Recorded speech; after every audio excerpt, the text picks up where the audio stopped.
กินยัง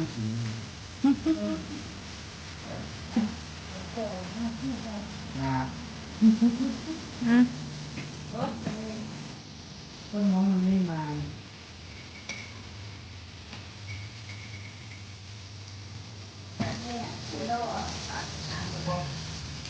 กินแล้วเดี๋ยว